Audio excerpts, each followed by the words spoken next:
county, No, it's a year by year year by year? Do you have one with Park Township and thing. Fillmore too? Yeah. Okay, Olive.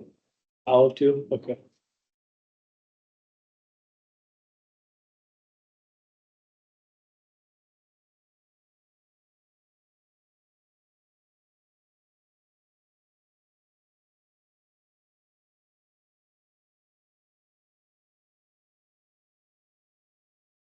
How much time do I have, Kim? What did you want? Dangerous Ready. proposition. I know, it take long. Kelly will give you looks. Yeah. I She'll will. give you the, Yeah, side eye. That's why I sat over here too. yeah. And it threw me off. I was like, Oh, I bought, well, Dan sat in my seat, I think yeah, we have a sign. but I also wanted an outlet. So, I should. well, I know, I've used that one before. This Yeah, I computer is holding it. I always use Battery the does same my one. last. could have kicked me out, your chair. No, we are very much creatures of habit, though. We all Yeah. tend to gravitate toward the same seat. Same church, same people. Mm-hmm, yeah.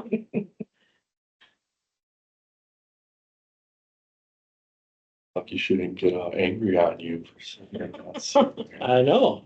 I guess it's all right. She's a chair, so. Could have, I sat through like a 2+ hour board meeting last night, so.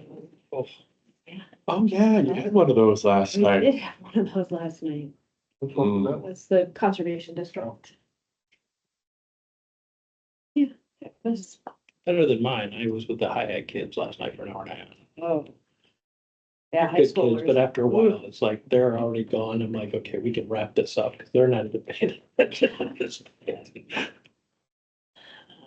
Okay, Kim, are you good to go online and? Thanks for the front line. Dan Tiedemann said he will not be here because he's on vacation. Carrie said she's gonna be here late. Make sure she's not already here. No. Yeah, she's good. She's running behind. Okay. Here. All right, well, by my clock, it is 9:02, so should probably get started. Call the meeting to order. Did everybody sign the sign-in sheet, committee members? No. Yeah, I'm really bad at doing that. Last time we can, well, reminder and pass it around.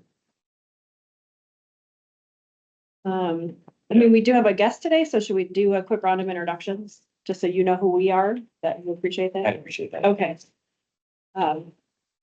Yeah, so I'm Kelly Goward. I'm with the ODC Network representing an environmental interest on this committee and serve as the chair. Tom Mahoney, Republic Services, representing the recycling centers. That's all. Nick Carlson, Wood Industries of West Michigan, and I think I'm representing a user group. You generate and manage material. Yeah. Thank you. Check the list. Good introduction. Yeah. Joe Moss, Commissioner for District 5. Morning, Joe. Mike Rosser, WM, represent landfills. With Aero Waste, representing the Hall. I'm gonna just. Representing regional planning. Dan Boersma, City of Holland, representing our proxy for city government. Like, there's no committee members online, but yeah, we want to let them do quick introductions. Just call Molly. You want to introduce yourself quick? Yeah. Hi, Molly Sherwood with Gleason Van den Brink Engineering, consultant to Ottawa County on materials management planning. James.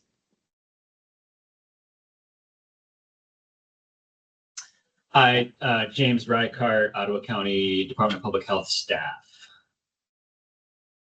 Matthew. Hi, I'm Matt McPherson. I work for Kent County Department of Public Works. Just sitting on these meetings. And then Sarah. Hi, I'm Sarah Cooper. I work for Muskegon County.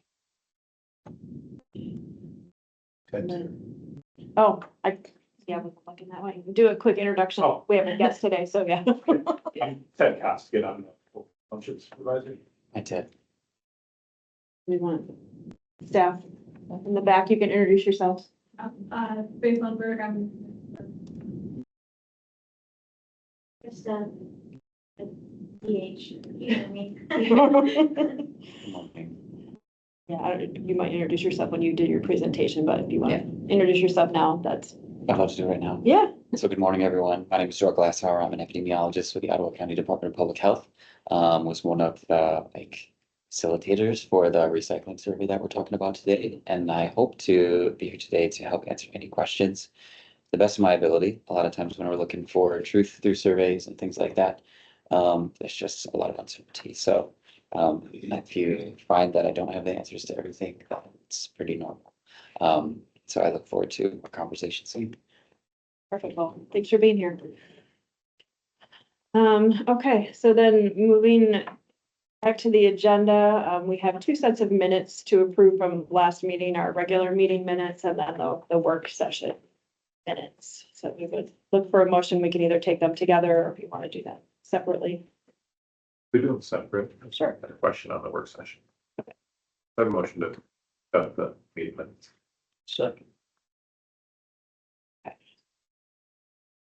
So the regular meeting minutes, okay.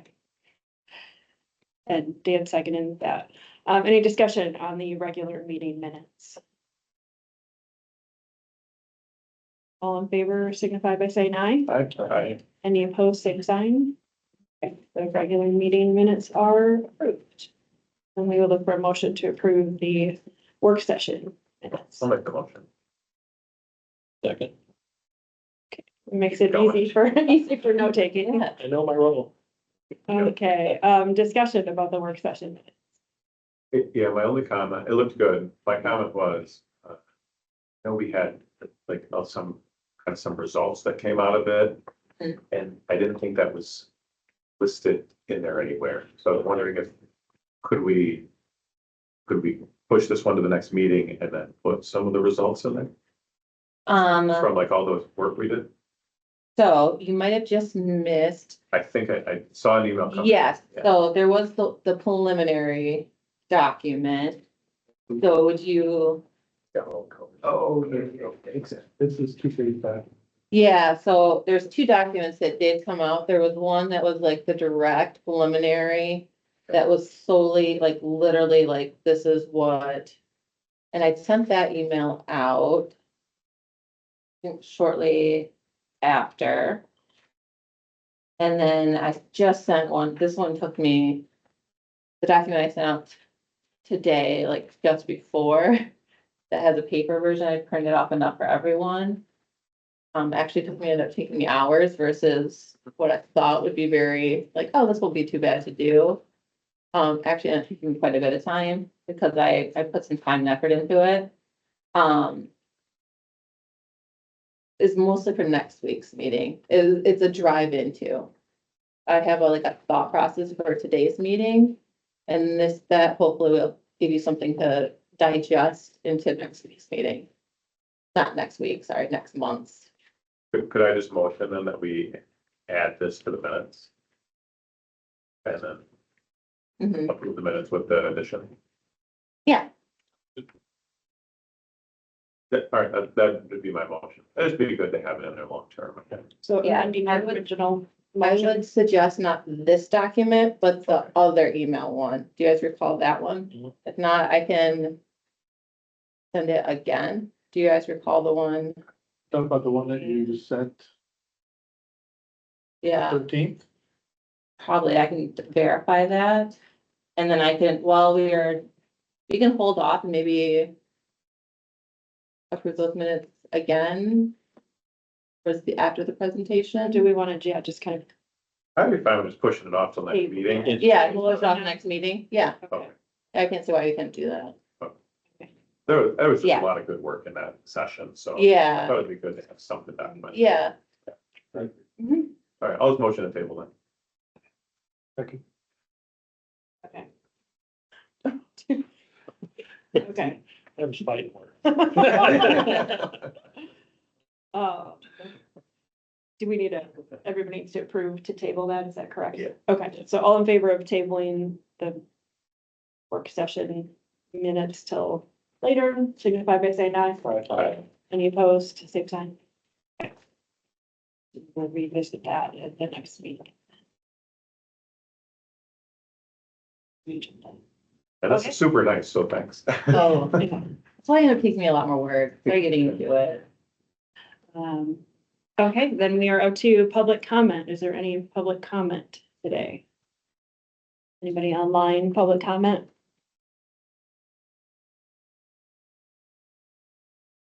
Hearing none, then the next item is to approve the agenda. Or So motion. moved. Second. All right, any discussion? All right, all in favor of approving the agenda, say aye. Aye. Any opposed? The agenda is approved. We will move on to a discussion item. The public survey report. So I'll look at this up.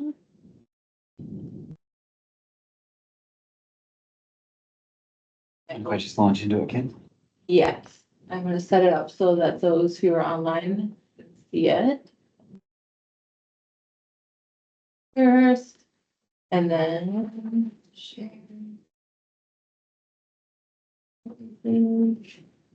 So those who are online, I won't be able to see you, so, Darrell, if they have questions, do you want to have them hold it to the end? They can Or, just drop them into the chat, if they yes, record it so they don't forget about it, and then bring them up whenever. My hope is that this is more of just a conversation rather than some sort of formal presentation.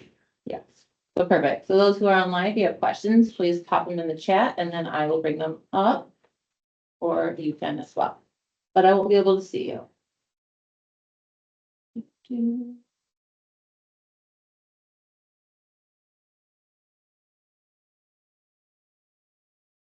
you go. So good morning, everyone. Again, my name is Rob Glassauer. I work with the Ottawa County Department of Public Health and help to push this survey across the finish line. One, I want to say thank you for the opportunity to be able to do this. There's some sort of new methods that we use in this survey that we have never tested. So I'm just really pleased to be able to test some of those things and to try to highlight a really important topic, which is recycling and waste diversion in Ottawa County. After Kim shared the preliminary report last time, I understand that there are lots of questions. And so today, if those questions like pop up, you just want to shout them out, feel free to do that. I'd love, again, for this to be like an informal conversation rather than a full presentation. The presentation that I have on the screen here today would serve also as a public report. I am going to take it back to the health department and do a couple superficial changes. There's some color items that I'd like to fix and some font stuff that I want to make it as accessible as possible to the public and anybody else that wants to access it, especially if there's any color blindness issues. So I'll get those resolved and available back to the group as soon as possible. So the background, these are a couple of things that were in the preliminary report. What I want to highlight is kind of what's new. There's some data details in here. We also aligned the preliminary goals that you all established with the recycling survey results, to see what the recycling survey could inform and what it can't, just to kind of level set with expectations. Added some demographics of the respondents to get a sense of who's responding to the survey so that we all can make judgments around if we think that the survey is representative. And then I'm going to talk through a couple of other things I think that came up, which is just about a number of respondents, if the survey is representative of the population and what it can tell us. So here are a few more details. I think that a lot of you saw these last time, which is the total number of respondents at 1,700. Went to almost 116,000 household units across Ottawa County. It's basically any USPS address. And so that's aligned through, I think, the printing organization that sends out the Ottawa Way newsletter. Keep in mind that the recycling survey was mostly done through a QR code on page 4 of a civic pamphlet. So it's like automatically going to naturally select for people that are interested in the Ottawa Way newsletter and then paging through it to get to page 4. So there are, if someone doesn't have a lot of time or is unaware of the valuable resources in there and isn't tracking the cover, they're not going to see the survey. But there were a couple of other places where it could have been accessed as well, the website banner, social media, and then mentioned on a local radio station. And some of the stuff is here so that in the future, if we repeat it, some of these methods can be repeated as well. So there's consistency from year to year or whatever cycle we want to repeat the survey on. And then I wanted to add here about the survey data quality. I know this is really dense, but the whole point here is basically there's a couple types of ways you can do a survey. One is you could do a convenient sample, which is where you put a survey out there and anyone can respond at their convenience. And you can set kind of who responds. So if you did a survey of this room, that's would be a census essentially because everyone's in here. But it's a small convenient sample as well. And so you've already limited the viewpoints to the people that are in this room. So if I was to only survey residents of long-term care facilities, I would get the responses and opinions and perspectives of people that live in homes for the aged, and usually those that have disabilities and or who are older. One of the valuable things about this survey is that the reach is very wide.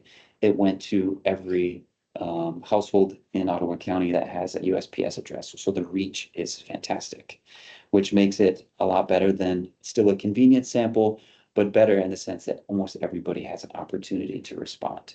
But that doesn't fix some of the problems that come with surveys, which is non-response. So there's going to be, as you saw, a high percentage of potential respondents that didn't respond to the survey. And what that means is that we don't know what the perspectives are of the people that didn't respond, and they may have perspectives, opinions, behaviors that are different than the responders. And so as we go through the presentation, we'll get to the demographics, and it'll show that a lot of the respondents were older. Some of this, it might be reflective of who owns homes in Ottawa County. And it also might be that the folks that are responding are a little bit older, have more time on their hands. There's lots of different things that could inform it. But we also named this survey the recycling survey, which means that if you like to recycle and are interested in recycling, you're probably more likely to take it than someone that doesn't care about recycling. And so that means that one of the important questions that you all posed is, what are the opinions, perspectives, behaviors of those that aren't recycling? So if one of our important goals is trying to change recycling behavior, you want to know what the non-recyclers are thinking. And this survey naturally selects for those that are engaging in recycling. So keep that in mind. But also helps us because we have some questions in there about, what do you know about recycling? And so if the people that are answering the survey are people that generally recycle, probably on average know as much as or more than the average person in Ottawa County about recycling, but we've identified gaps in their understanding. It can be a really, really important tool for education. So if some people don't know what things to recycle, are putting things in there that probably shouldn't be recycled for their area, didn't know that shredded paper shouldn't be recycled. These are important things to consider for education, because even those that are engaging in recycling may have some perspectives that don't align with the reality of what you can put in a recycling bin. So a couple of important considerations. So if I were to sum all that up, you have a survey that's pretty good. If I were to make it gold, silver, and bronze being like surveying everyone in this room, silver being a big convenient sample, and a gold standard being a random sample survey of like calling random people in Ottawa County, that's the gold standard. This is probably a silver plus because you've got a really, really big reach, but you still have some of the disadvantages of a convenient sample. With all that said, one of the things I want to point out is that you don't want to build huge entire programs based on this results of this survey. What you want to do is help set your goals and tailor your direction by a few degrees. Like if you're a ship on the ocean, you don't want to turn the whole thing around based on the survey.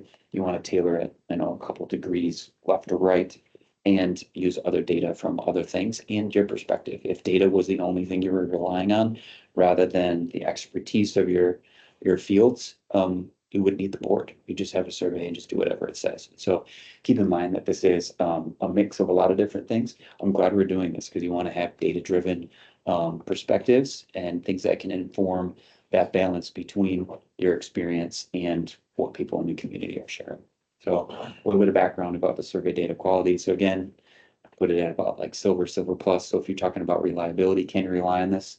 Yes, you can, but is it generalizable to the average Ottawa County resident? Probably not, just because it skews a little bit toward those that do recycle and who are older. And then you'll see a little bit more of this in the demographics a little bit later. So any questions about data quality, survey methods, anything like that. I know it's really dry stuff. And at the same time, I want to give you a sense of how much you can rely, use, and depend on it for accuracy. That was excellent. I know I missed part of it, but I know a little bit about surveying. That's very good overview. Yeah, you did a great job on that. Okay, some of these slides are ones you've seen before, so I apologize for the redundancy and I'll kind of zip through these. But the survey is really helpful because it helps us learn about behaviors, and you can see them on the left there. Generally, people are knowledgeable, and curbside recycling is definitely an accepted practice, especially among those that are already interested in recycling. How we can use it, one of the things is to affirm residents' understanding, say that we hear you, a lot of you know how to recycle, let's build on that. Confirming what gets recycled. One of the questions that people had is my stuff truly getting recycled, right? So closing that loop to say, yes, it is, and demonstrating that in a meaningful way. Could be ways to confirm with residents that the material is getting recycled. And if people aren't recycling because they don't believe that it's actually going where they think it is and not just getting dumped in the landfill, it may be a good motivator for people who aren't yet recycling to do so. And then educating residents on recycling at their residence. So we do have some geography information, but if we dive too deep in there, the data gets a little bit sparse and unreliable. But maybe when we talk about it at their residence, more of it is the haulers that serve their area. So there's differences among the haulers and what they can pick up and deliver, things like that. And so those unique differences based on where a person lives and their service provider may help to increase diversion rate just by making people more aware of what they can recycle in their area. So I know that none of these are like groundbreaking things. A lot of these are on like behavior and how to do education. But there's still like a lot of utility here in informing the plan. Next slide. Some of the goals that you all came up with, our preliminary goals are listed here. And what we did is kind of lined up the goals with what the survey can inform and can't inform. And there's like a philosophical perspective on surveys, which is, do you use a survey to turn the light on and tell you where to go? Or do you have general ideas and goals ahead of time and use a survey to tailor your strategies?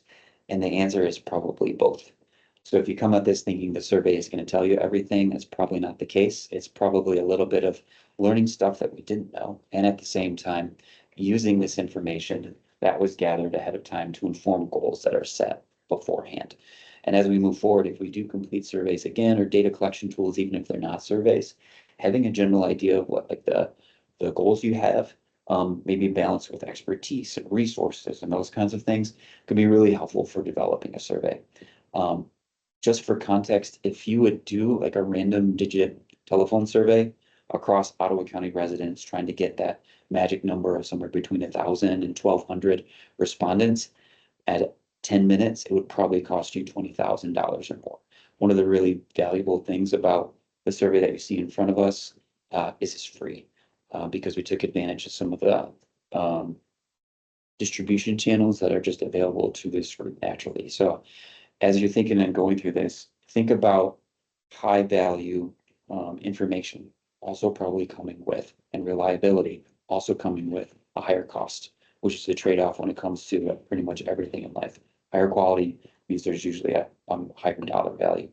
And we've tried to achieve, turning on the light a little bit with some of these survey results. But if you want to really get at things like, what about people who aren't recycling? Like a random survey across Ottawa County that's not called a recycling survey is probably the way to go to learn a little bit more and have more reliable information. And so as you move forward, depending on your motivation to have the most reliable estimates or statistics, that's kind of what you have to keep in mind. What resources are available to you and how much are you willing to spend if you have any of those resources like dollars to make that happen. And so I think there's 5 goals that you set up here. One of them about multifamily recycling. Generally, a lot of the folks who responded to their survey said, yeah, we should focus on making sure that's available to multifamily homes. Keep in mind that this was a perspective of people that live in single family homes. And so wanting to learn a little bit more about those and live in multifamily homes probably is important, but there could be something to do to that could use a little bit more exploration. So at the end of the day, it's kind of a yellow light. Could you use this? Yeah, you probably could to like inform next steps, or like in science, some of it is It's here are the results and we should do more study. And I don't want to leave you guys with that kind of thing. I want you to have actionable items. And at the same time, I don't want to overstate the data. So for this particular goal, just want to make sure that like, understand that there could be something important there. It's just I probably don't have enough data to really make any absolute statements. For recycling drop-off locations, access networks, the survey probably can't inform that. Community composting and hub development, there's probably a lot of geographical elements that the survey can't inform at this point. Next slide, Kim. But there are some that it can inform. Goal 4, countywide materials analysis and diversion study, probably outside the scope of the survey. But what it can tell us about is like how we can communicate with the community. So we kind of talked about, you guys have a goal of having communication strategies through maybe a centralized website, or how would you put communication materials out there through flyers, or what's best practice for haulers? Because we know that everybody who is looking for information is typically going to their hauler's website. I have BPW. When I want to know something about my services, I just look at my bin and say, what's the name of the bin? And then I Google it. I don't necessarily know about like if there's another central location out there. So consistency across sites for consistent communication would be a great way to do this. So Thank you for using that. the search. Yeah. I just want to comment on that. That's a great comment. I don't think we've talked about that. Having some sort of connection or consistency between different websites of different organizations in the county. So I just want to highlight that because that could be really helpful.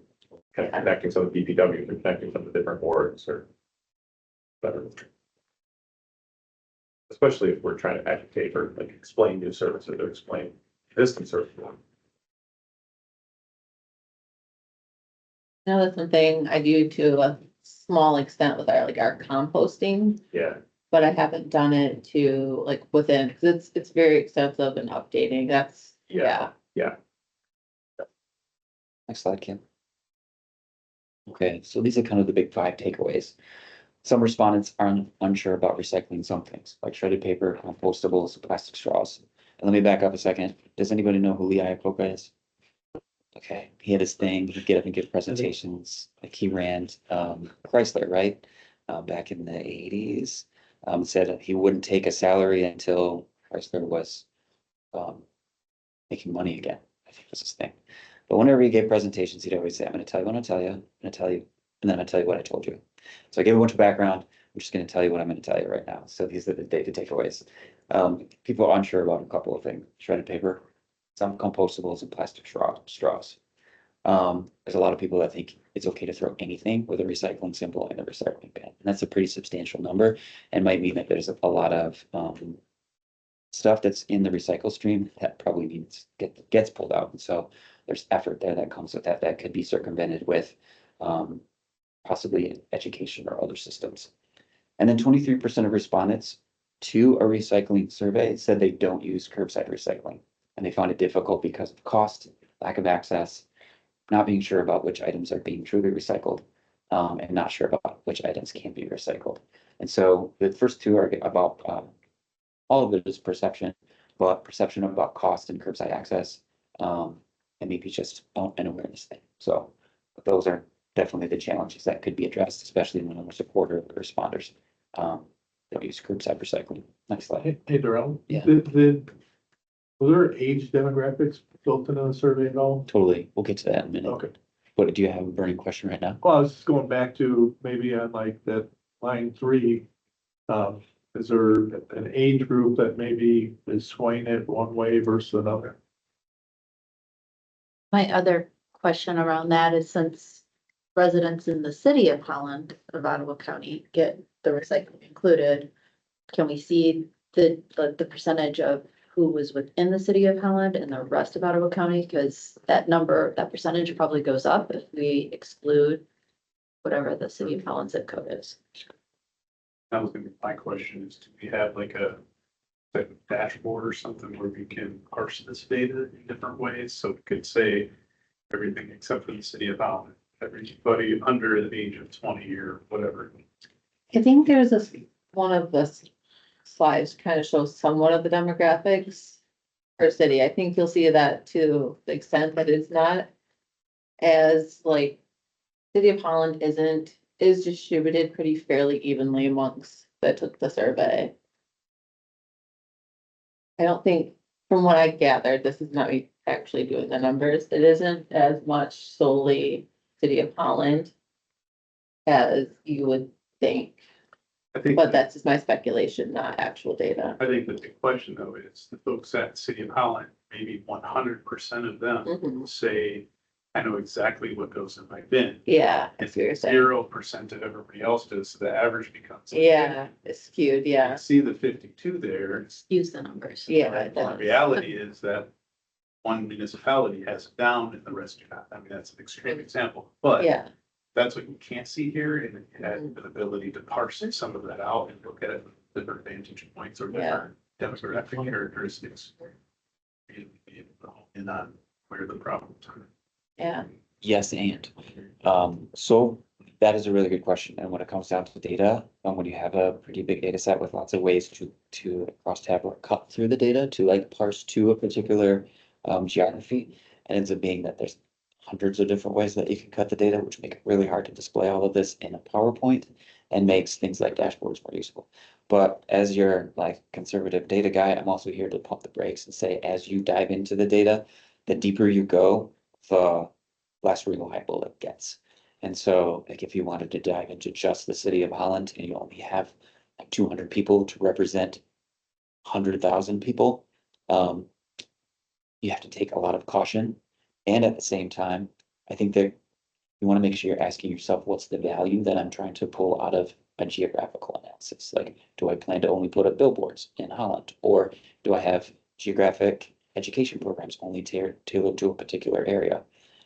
If you guys are talking about citing, I think there could probably be a lot more value there. But one of the things that's really, really nice about this kind of geographical analysis is just curiosity. Especially if the public is contributing, a lot of people like to just know what's happening in their area. So to this group, two things. If you have questions about a particular geography, ask yourself, is this informed by curiosity or can it help inform goals or themes for the MMP? And know that if I can parse it to a particular geography, that the reliability starts to go down. So again, building big programs specific to like one township, based on the results of this convenient sample that's limited to 10% of the respondents. Just want to offer a cautionary tale about that because you don't want to overstate the reliability in that particular. But I like your sentiment, and one of the things I take away from that too is that the city of Holland, if there's one geography, for example, that has universal availability of both waste and recycle, maybe that could tell us what it's like for residents that have that compared to those that don't, and then their perspectives on their confidence in things, that kind of thing. So maybe it could be if there's one particular geography that isn't necessarily an ideal, but could be have lessons learned, having some information from that is important. Let me talk to Kim afterwards, just because PDFs don't work well for this, but there are other ways to share data in a way that you can like click on things and filter them. It just takes a little bit more of like a technological lift. So what's your name again? Nick. Okay. Thanks, Nick. What's the asterisk bottom right? So we got the cost and perceived cost, no access. That was probably me having some feedback when we developed it. It's has to do with if you don't recycle, you may not know what the costs are. So it may be that like I haven't shopped around for recycling, so I don't necessarily know exactly what the costs are. So I perceive that the costs are too high. It may not necessarily be that the costs are out of someone's range. Okay. The last two, many people seek out information, but they seek it out usually on their hauler's website and then also on the county's website. So there are two places where they usually get it, where their first stop is usually their hauler. And most people prefer to be communicated with by email or mailed flyer. And some may seem like low value, but when you're thinking about communication campaigns, it can be really helpful for dedicating like, your limited resources to picking the medium that people will be most likely to respond to. Next slide. So some suggestions. This is related to goal 5, the one that the survey can kind of inform. You could use a website and to make clear which items can and can't be recycled. Make clear what behaviors can and cannot be performed at curbside by hauler. Share locations that each hauler reaches. I know that this can be kind of tough, especially since like this is a system where there's competition among the different haulers. And so like, I don't want to convey to you that I'm asking you to seriously consider sharing trade secrets or anything. But based on the results of this survey, there could be value to customers and learning more about service areas. And then, cross-reference the Ottawa County website on each hauler website, talking about consistency sort of across the different places. There's some of the rationale there. The numbers, the superscripts there align with the 5 data takeaways on the previous slide. And then if you're using some sort of communication strategy, a guide or a flyer, it might be really great to do that. You can take advantage of some of the stuff that exists already. And then the rationale down there for doing so is listed. Next slide. And then some additional suggestions. One of the takeaways is people like the idea of having goals or requirements for schools, something to consider, but also keep in mind that the people in the single family homes recommended that there should be recycling services available to multifamily homes. A lot of people that responded to the survey are older and they would like to see, potentially goals or requirements for schools. And so you may not have the full voice of those that are actually being served in schools. So just, take that with a grain of salt. Some championing, so finding people in the community who can share the message, and then increasing trust or offering incentive for survey responses. Increasing trust, one of those maybe just closing the loop friends, and so having this information available, especially when you send it to 116,000 households, saying, we listened to you, we took this information and analyzed it, here are the results, thank you, take your time to peruse them. Just saying that we value the voice of those that responded and frankly those that didn't as well, to encourage participation in the future. And so you can see the rationale there as well. Next slide.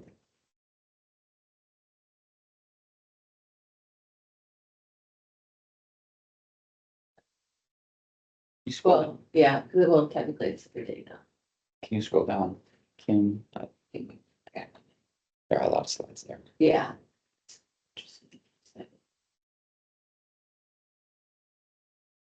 Some of the things that are in there that I'm hoping we can talk about just for a minute are around like pricing and stuff like that.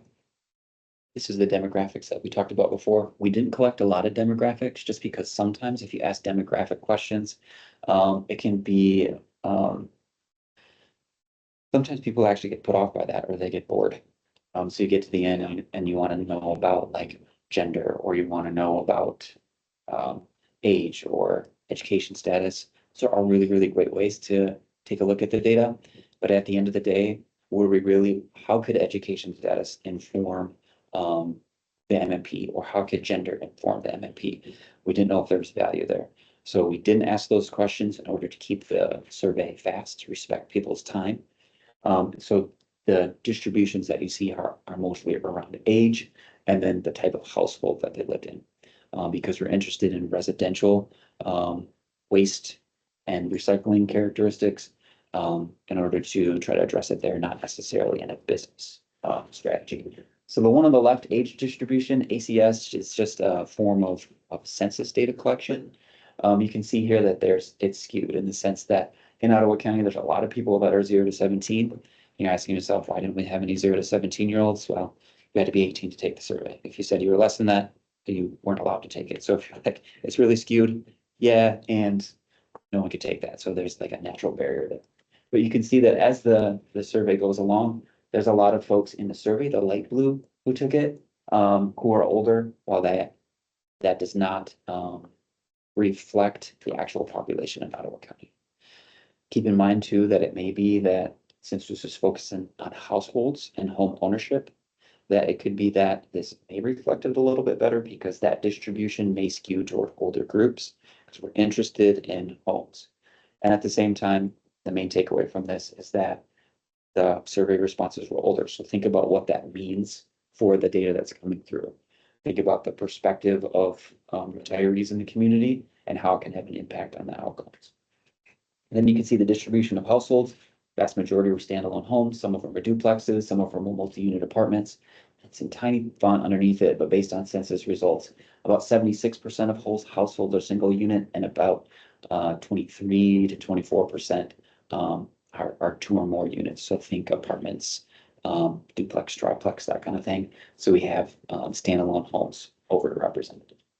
And then what's really kind of nice is that a lot of people who responded to say they don't use curbside recycling services, which helps us identify the challenges that they may face and how we can help or support overcoming those challenges to increase waste diversion. Next. Just kind of recapping behaviors. Understanding what people know can be put in the recycling bin. The green indicates that there's a high percentage of people that said that, yeah, these activities can be done. So breaking down your cardboard boxes, definitely. Rinsing out your containers, definitely. Recycling anything with a recycling icon depends on other factors like who your hauler is. And so there's some confusion there. And then a small percentage of folks said that, yeah, it's okay to consolidate unlike material, recycle items that you're not sure about, and bag recyclables. So some of this also might be a hangover from BPW. And this is speaking from personal experience. So forgive me if I'm out of my lane, but it used to be that recyclables were done in bags. And so some of this might just be leftovers from perspectives at that time. Next slide. And then a notable percentage of our respondents just indicated that some of these items can be recycled and probably can't. So in red again, shredded paper, compostables, plastic straws, and then as you go down, the number is in the 10% range about scrap metal, batteries, hoses, wires, clothing, textiles, etc. Some people did think that those could be recycled, but it is in the minority. So this will hopefully help with communication and education. Next slide. And then as far as directing programs, this is the 23% that didn't, said that they didn't respond, or sorry, that said that they did not curbside recycle. We talked about what the issues were before: cost and no access to curbside recycling. And then you can see the results on the right to give you a sense of their agreement. One of the things I want to point out is that graph on the right. Most people are pretty lukewarm on a lot of this stuff who were non-recyclers. So do people strongly agree that it's too expensive? Not really. They're kind of complacent about it. Complacent's probably not the right word. Neutral is what it is there. And so there could be like opportunity there for motivation, education, influence. So it's not like, I don't think there's a large proportion of the population that are entrenched in the belief that it's too expensive. I think it's malleable, just based on the results of the survey. Next slide. And then if you're talking about like how to communicate, one of the really great things might be emphasizing the things that people find valuable in recycling. And so you see this a lot in marketing, on TV and stuff. There's usually pictures of green things, and there's usually pictures of like nature and stuff, just because based on how people responded, we want to reduce stuff in the landfill. We want to conserve our natural resources. We want to protect the environment. And creating jobs, although important, and saving energy, although important, are probably not the things that you want to use if you're doing any kind of marketing. So what does this mean? If you have a flyer, maybe don't put someone on the front with a shovel and a construction hat to say recycle. Focus more on conserving natural resources, like showing how it keeps waste out of our rivers and streams and the lake and things like that. So just things that are probably already occurring, but just confirmation that if you're going to be communicating, do it in a way that encourages people or reinforces like a pre-existing assumption about why they recycle. Next slide. I wanted to kind of camp out on this one for a second. Is that like in economics, there's price optimization. And I don't want anybody to think that that's what this slide is. Like there's a magic number in here that we should charge for recycling in Ottawa County. What I do want to kind of point out here is that I think in the preliminary results, we put $15 as sort of like a general cutoff. In data, what you can do is you can draw lines sort of wherever. And in that graph, we put $15. And this one I want to point out here, just at the $10 mark, that 65% of the respondents said that they'd be willing to pay $10 or more. And 35% said that they didn't want to pay more than $10. And so what I hope to convey here is like, this isn't like a study in price elasticity or price optimization. It's more of a generally, there's a lot of people that would pay more than $10 for recycling, but there's also a substantial number of people that don't want to pay more than $10. So if you're thinking about pricing, just keep those things in mind, that there may be some resistance at some price points. I just don't know, like how elastic that group in the 0 to like $9.99 range is for like supply and demand. So the survey can't tell you that, but hopefully it offers a little bit of insight about sort of appetite for recycling and how much people are willing to pay. Any questions about this one? Next slide. Again, for directing programs, what people think could be really important for the community. There's pretty strong support for multifamily home, access to recycling, requirements for schools, compost drop-off sites, and you can kind of go down the list about what people strongly support. And these programs are supported across all the 24 municipalities that we reviewed. Next slide. And here's a breakdown of the municipalities. I'm so sorry for the tiny font. Again, a constraint of just real estate. Like, I don't have the space to show all 24. But the point overall is that there is a lot of willingness to recycle across Ottawa County. And these trends are pretty consistent across all of the townships. Keep in mind that there's one there that looks like a bad apple, Chester. It's not. It's just that the number of responses was really, really, really low. And so if you increase that number, there'd probably be an appetite for recycling in that community as well. So just generally, like, if you want to focus on recycling as an important part of the materials management plan, I think you'll find a receptive audience in the community. And you can see that there's a little bit of variability across the different jurisdictions. But at the same time, it's scored at 9.1 out of 10. So I think that there's an appetite out there for it. Next slide. But again, this is to the people who took the survey who are already leaning towards recycling. Yes, so question for you, what do you think the real data would look like? If you, real being the perfect statistic that knew the average of an Ottawa County resident. Can you go back a second, Ken? Where would the line be? I would say we'd probably be more closer to the 6 or 7%. Agree. Just from everything that we've gathered in the city. It's a hunch, right? But what this can tell us is that those that really like to recycle are gonna be in this 9.1 range. So this might be like the ideal, but the reality is probably a little bit lower than that. I don't think it's 1, right, 2 or 3. Definitely not 0. So I can give you some insight about recycling. Excellent. Excellent. This is just a little bit about communication from their local governments. You can see that City of Holland, Grand Haven, Polkton, many of the respondents there are saying that they have received communication from their municipality about recycling. So this could be helpful for, like, if you're from a township or if you're a part of a township group, about like, hey, what if we wanted to do some communication about available resources in our community to try to improve uptake? This might be a great way to get a sense of if there's fatigue out there or awareness. But the reality here is that no one is over 40%. So I think there's could be opportunity to like increase awareness. Next slide. A quick question on that. Yeah. Do you think that that's reflective of reality? Do we think that local units are actually communicating, or do people just think that Coopersville or Ferrisburg or Allendale are communicating? Another great question. So to ask about Sure, it's- the municipality, Because I kind of doubt some of them are, you know. Well, and I kind of wonder the opposite. Are they? And then as a resident, I had not noticed that my township is. I'm just curious on those Yeah. questions, yeah. Because there's a lot of perception in this too, or assumption maybe that people are making. Well, maybe stuff went out to City of Zealand, but maybe it wasn't from City of Zealand, maybe it was from different horse. I'm just curious if anybody knows, Blendon is not doing anything on recycling. great questions. I think that you guys are all spot on in the sense that if I say, have you received any communication from your local government or from your municipality? The average Ottawa County resident would probably be like, oh no, I don't even know what township I live in.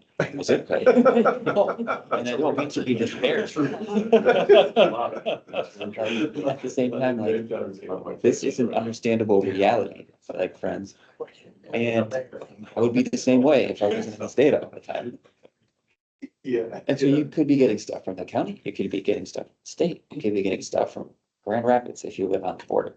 So the point overall is like, they're probably thinking, yeah, have I received some sort of mailer who's not my hauler in the last month or sorry, in the last year. That's probably why you're getting a lot of yeses, because it probably isn't from their, might not be from their township, like some other places. And it may have nothing to do with recycling. And so, again, take this with a grain of salt, but also like recognize that there could be some townships that are communicating. So if you're a township and you're looking at it and you'd be like, yeah, we've communicated, but only, 10% of people said that they received something. It could be an opportunity. When we have the local unit, sorry. But- The local unit waste management or materials management 101 session, did we Mhm. ask questions like that or a follow-up survey on local government's willingness to share, or are they sharing information? We did a very small follow-up. And we've got how many response? Like, We were three independent responses or a couple duplicate responses. yeah, so we got very few follow-ups of the 20 to 30 people that did come. So from that, I gathered that me and my team will be going pretty much to all of them and following up. So, so with that though, I do know, like Robinson Township, every new homeowner, like one of our cards. I know that they ask for new ones all the time. Yeah, so perspective, I think, This is just a really interesting. yeah. Yeah, because I'm looking at this, because with our AI, the magnets, the actual cart, with the QR code and everything, and we're still under 40%, and I'm like, no. Unless we do multiple mailers a year in their bill, so It sounds like City of Holland is gonna start mandatory meetings for citizens. I'm thinking, if I'm spending this money anyway. I was glad to see you at the top though. I was like, oh man, Dan's gonna be. Right, yeah. There you go, there you go. Okay, I'll take that, but that's still, Take At what you the can same time, get. it leads to exactly, some of the points that you brought up, that you can't take a survey, So like- funny. say it, Yeah. say your surveys feel. Like Yeah. survey's gonna be Yeah. 100% reliable. no, Yeah. but the point is that they took the survey, they're leaning towards recycling, Yeah. right? Yeah. This is my takeaway right now, it's like, all right, you're already leaning in this direction, but yet you're saying I don't communicate with you. It's so interesting. I know, Yeah. it's just I mind love this. blowing right now. Yeah. It's like, okay, maybe I'm doing something wrong. You were in City of Yeah. Holland, right? Yeah. Okay, so you have 100,000 people that live there roughly? Rough. So let's say, back of the napkin statistics, let's say this is generalizable. If you're getting 40%, you're still hitting 8,000. Well, I know, Number yeah, is still. that's a really good point, yeah. Yeah, So I have a question. Was this data collected with anonymity, or do we have, like, somebody's, when they use their phone to fill out a survey or the computer, how was the survey filled out? Because these are the folks that are interested in willing. Nielsen always does follow-ups, and they pay you like $20 to fill out the next survey or whatever. I know this is a small subset, but if there's additional questions that we need or information, can we tap into this same group? It's a great question. The survey is anonymous. The only thing that's in here is what people share in the demographic section. So I do have information on how they access the survey, whether it was a QR code or a link somewhere, to get a sense of where people are interfacing, like, so we can repeat the method in the future, or what method to use most, and QR code was like 75%. And some of that might just be how it's presented. And at the same time, we want people to feel as comfortable as possible, especially since we're blasting this out to everyone. Like, please respond, 18+, anonymous, share what demographics you want. I'll sit back. Next. That's really interesting. Thank you. So some of these last slides are just like single statements. Other websites is where people like to go to get their information. Second is local government websites, so important for where you put information to get it viewed. Next slide. And how people prefer. So mailers, emails. Anything else? One more slide, Tim. And then suggested next steps. This is here twice. And it's just for reemphasis. So the Lee Iacocca thing again. So I want to tell you again. So suggestions about. Can you back up 2 slides? Really? Oh, okay. Mhm. Mailed flyer, I never thought. keep in mind that. Guys use most of them. The age demographic, yeah. The irony is those mail flyers go right into the recycling bin in my house. But the survey came from a mail flyer, so. Well, our sites, everyone wants our little postcards. I think it depends on what information too is being presented too, I would think. I mean, for us, that's what the information that's being presented is also key, I would think, based on what we've learned. I want to wrap up, friends, with just a couple things on methods. So again, if you want to know about non-recyclers, it's probably going to be a lot more expensive unless someone can think of a way to find like a representative panel of non-recyclers. One of the only other strategies could be something like a focus group. So find people that don't recycle, sit down with 10 or 15 of them, just get a general sense of the themes of the things that are challenges for them. It can be a little bit more cost effective than a broader survey. And so like this can't really tell us about non-recyclers. And it's going to be harder to get that information. So keep that in mind. The number of responses was 1,700, which is actually pretty good. If you see any of the surveys on like national news, there's usually a little thing at the bottom that says the number of respondents to like a Pew or a Gallup survey. People draw national conclusions from 1,000 responses, and you got 1,700. And so from a data perspective, I usually get really excited about anything over 1,000. So would love to see more because this was more of, it's a convenient sample that had census opportunity. We could have gotten everybody who's a homeowner if they would have responded, but they didn't. And we would like to see higher response rate because higher response rate, more reliable results. And at the same time, 1,700 is still a really admirable response rate. I don't know if incentives are really going to change things that much, but if you've got like $1,000 and you want to do a raffle, we can see it. Multifamily stuff. Keep in mind that the people that would like to see that is from those with single family homes, which is to take it with a grain of salt. And then repeating surveys in the future. I'd love to repeat something like this. Many of you have already given feedback on what you'd like to see in the future. And if it is something I'm here to share, but also to learn. And so if you have times when epiphanies strike, like you have something clairvoyant happen where you're like, in the future, I'd really like to know about this thing related to recycling, please share. Because it can be something that we want to jot down for the future if you would repeat a survey like this. Question on that. What would you say about just redoing the same survey in the next Ottawa Way newsletter? Just to do it. I think the risk is that the same people would take it again. Okay. And you'd find out the same perspectives of those, the difference being time. And so those are really helpful for like a pre-post if something happened in between. So the caution I give is the Ottawa Way is wonderful and expensive. And the real estate in that flyers, if there are other things that are higher priority for the board or for administration, okay. The juice may not be worth the squeeze. So doing it on an annual or every 2 years might be better, or what does that look like to redo the survey again in the future?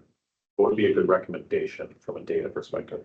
Two, one is we live in an annual cycle, and oftentimes there's a cycle to our lives. So think about the weather. Just recently there was taxes and spring break and things like that. You can always count on that kind of thing. But in other things, like maybe in waste or recycling, you have a different cycle. Like every 3 years, something else happens. There's some sort of like federal mandate, or there's some sort of like cyclical nature to your economic cycle. I don't know.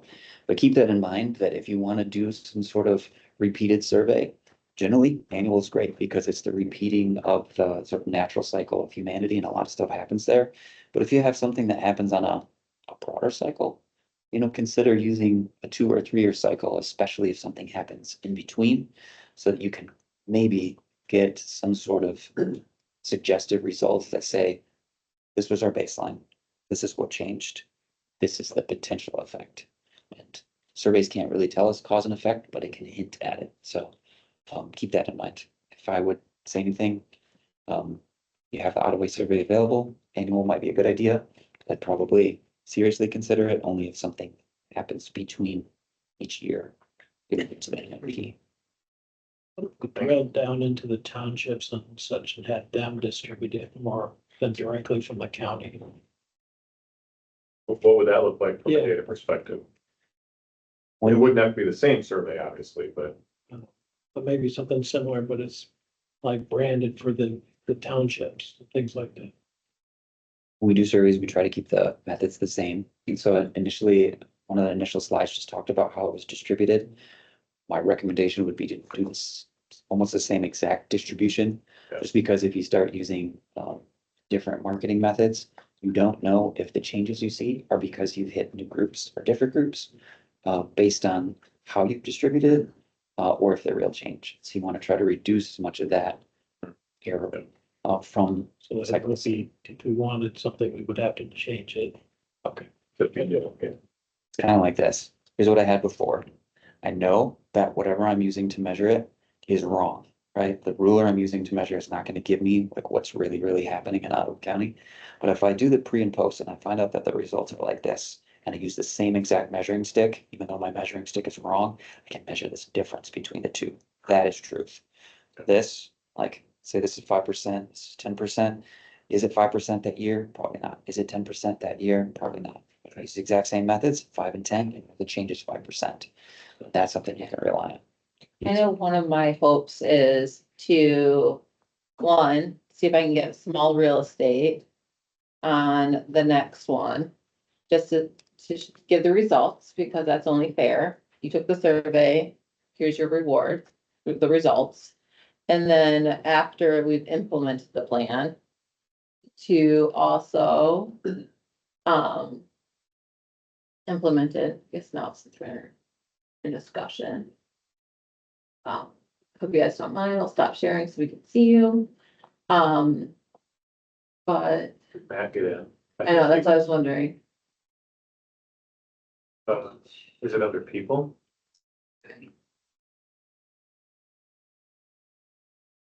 But also to,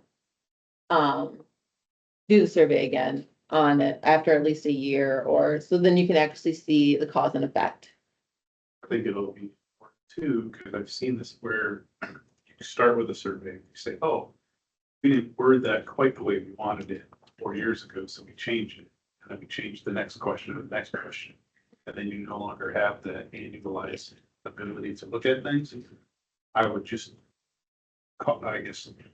make a recommendation that you use the exact same language, everything the same. And if you have new data you want to add, you can always add new things, but you never want to think, yeah, I've just seen too many times where then all of a sudden, well, the last 5 years doesn't matter because it's exactly the question.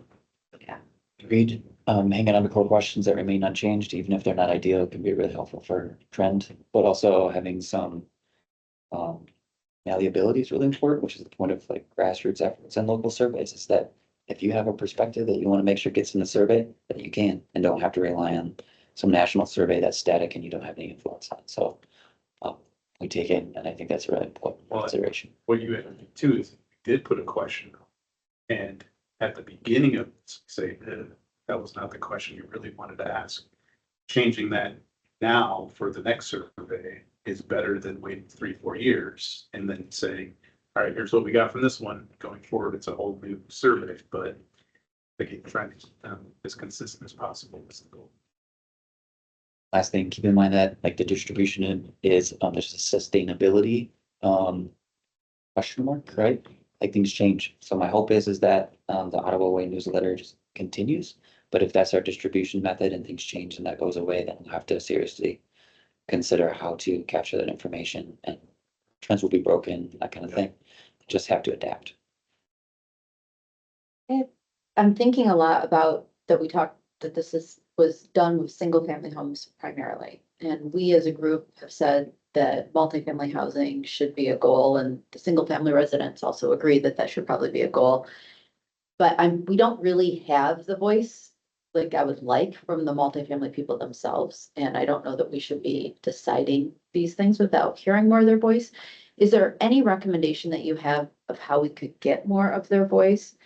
I'm thinking maybe somebody in apartments would respond more to a $5 coupon of some sort, or you know, they just have a different mindset of how they would participate more. Or do we need to knock on doors? You know, I don't know. Right, It's volunteer. going to them, though, No. right? They didn't go to multifamily. Yes, It went to apartments, just not dorms, right? Ed? correct. Okay. Valley? Yep. Correct, it's not. But I think it said 83% of the people that did respond were single family homes. So very little of the multifamily. And that's where it boils down to some of the future outreaches and those types of items of where do we focus on? That's part of, I think, the goal-based kind of discussion too. I think that leads to our, I think like our second part of our conversation, the survey to goal kind of discussion that I had on there. And I think that's a very good point, and I think the numbers of people who didn't respond from that demographic speak volumes as much as the people that did. So that, like, I think you're exactly right, that's in your vein, that's what we should focus on, communication. Yeah. And I think with our goals of, community outreach and stuff, I think I emailed this to Kim is, could we make it a goal to put out a newsletter for just recycling? Because there's a lot of misunderstanding, misconceptions, not knowing what it is. And if there is an Ottawa way, but it's just about recycling that comes from this group or even the MMPC funding, because we have funding for the MMPC, could we put out a newsletter to every resident that focuses on different parts of recycling? Such as, this is what can be recycling. This is who offers recycling. This is the county's program and what the county offers. If we put a survey in that is just about recycling, how would that survey impact the survey that we already had? Or what other survey could we do within that? I like that idea as well. And even if one of our priority goals is expanding access for multifamily dwellings, maybe you can create that type of outreach and say, hey, here are the results of the Materials Management Planning Committee. Their goals are these goals right now that they've been developing. We're going to be making a plan. But the number one goal is multifamily. And if that's an educational tool, then you send that back out and say, we want that input. Maybe those people that live in those apartments be like, multifamily, okay, this is their focus. Maybe I'm more apt to fill out this survey now because it's more targeted in the way that you're marketing it. I think you guys are both right. Ottawa newsletters, multi-page. The last survey was on page 4. We had a flyer that was shorter, it's front page, more people are gonna see it, so you'll probably get more responses. It's still called a recycling survey. You're gonna get recyclers that are probably more likely to respond. But I think it would up the response rate. Back to Carrie, multifamily homes. Getting more perspective from those groups would probably be valuable. I don't know what that looks like, and that's not necessarily a firm recommendation. However, I think you make a really great point that the response rate may have been lower among that group. They did receive it. And if you're making goals around that group, having more of a perspective may be a wise idea. I just don't know what that looks like. And your question is how do we do that? I mean, I think that would be a group that could be incentivized, like, but that could be obviously expensive. I don't even know how many units there are in Ottawa County that we're talking about, but. Expand quite rapidly. But that would be somewhere where I think getting a good representative sample might be worth it, so. Maybe I'd be willing to volunteer a day and go knock on doors, like, I mean, at a complex, well, cause I really think it's important that we know. And even if we didn't know, you could pick, a low income apartment complex, a medium income complex, maybe a little higher income, like. Even if you just talk to people as they were coming in and out on Saturday, buying their groceries. I mean, I'd feel a little bit better, like we'd at least have their voice or something. I mean, I don't know that you could compare it directly to this survey, I but could also work with the landlords. We have lists of all the landlords that we can send out and have them with their bill or whatever. I like that. Or utility bills, maybe. Do we have that within the city though? Do we have that county? Yeah. I just assumed because we have it, everybody else. has it. I think that's been a challenge. Okay, it is. What about condos too? Cause it's Yeah, not just we do too. apartments. That is a big one So too. that's where I wanna I think the discussion boils down to is like looking at that sheet that I kind of provided as well. That is some of the items on there is kind of like thinking systematically first of moving the dial. So if you look, I think one of the demographics we discussed too is how many single family homes are residential versus commercial. And that's where it gets kind of tricky too, is that the plan is designed to, and that's where I struggle as well, is because those are multifamily homes to a certain point starts being considered commercial accounts. And that's where I struggle, and I still think we need to focus on them.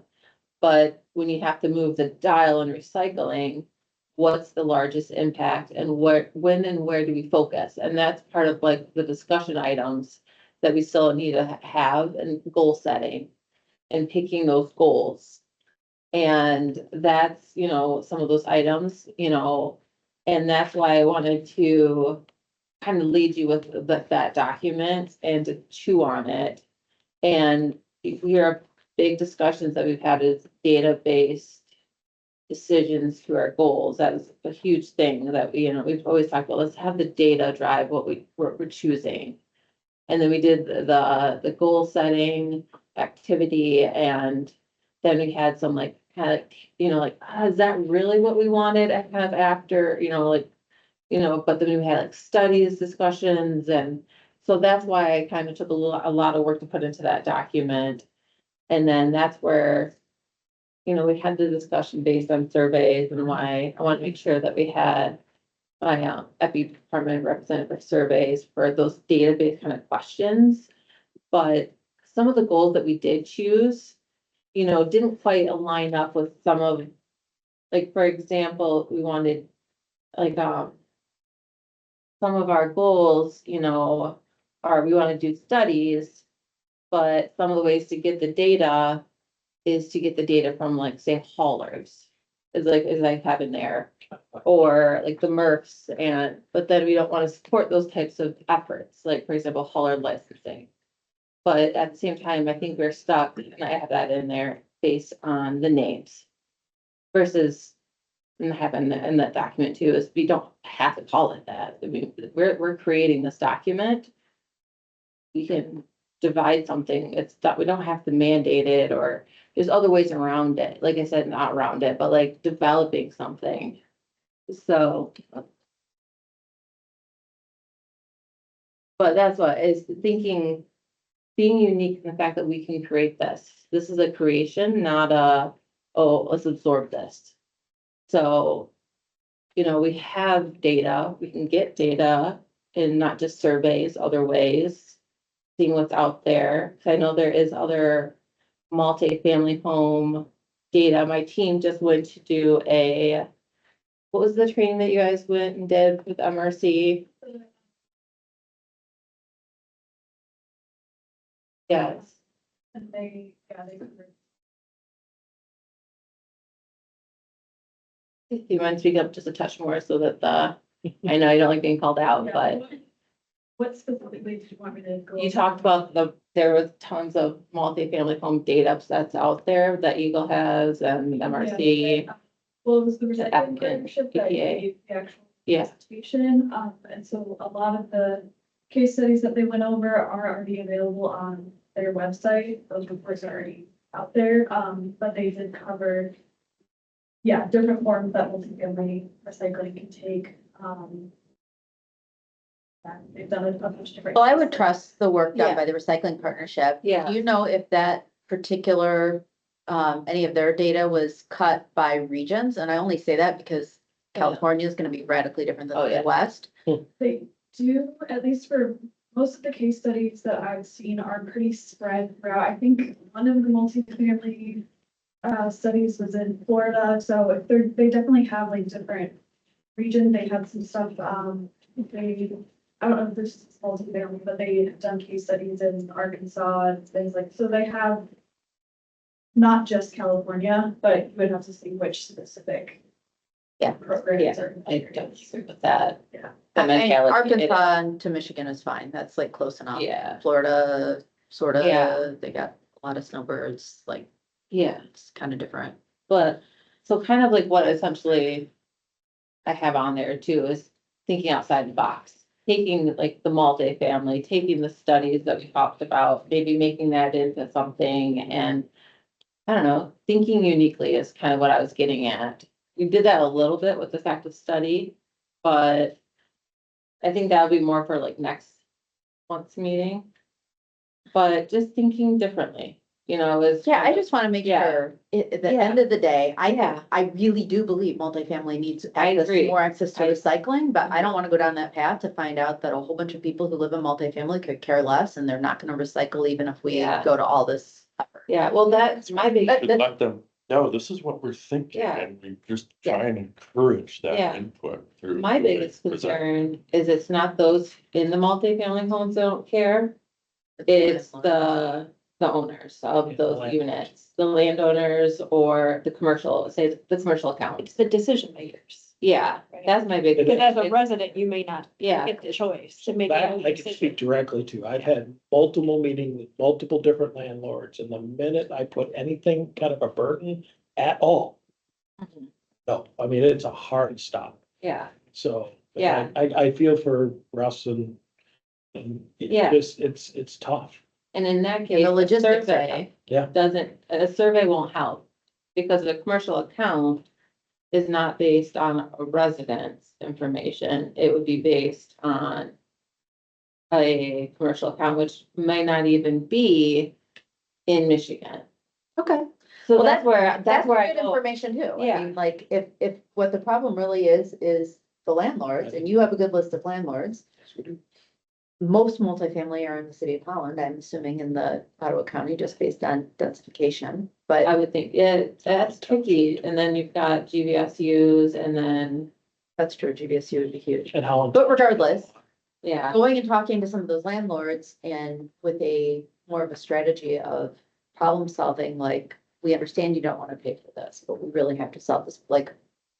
Getting them to come together might be the best approach to trying to yeah, solve that versus surveys. yeah, and that's where it's I'm okay like, with that. having, going forward, understanding, that's why it's nice to have maybe someone like, and honestly, I'm not even sure if Epi has a good mindset of that kind of stuff, but how do you tackle, or, strategic planning, or having these resources that we have in our community that tackle these types of items, like I said, that's where we can transition from, like I said, the survey here with the residential data, that yes, may not have all the answers, but seeing, oh, we don't have the answer here. And then leading, where does this align?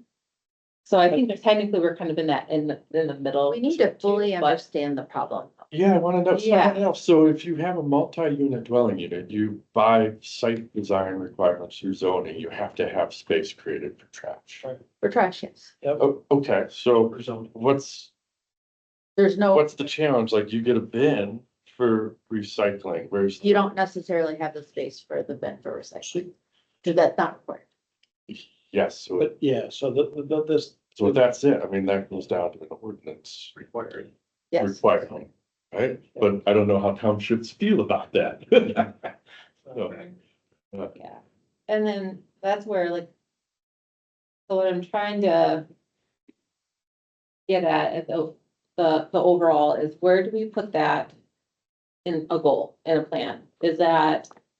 And then and that's where, like I said, with the form that I have, so we don't need to solve the answer today. And we don't need to figure out the method today, so that's where it is so, and I'm with you guys, I caught myself earlier getting into the weeds too.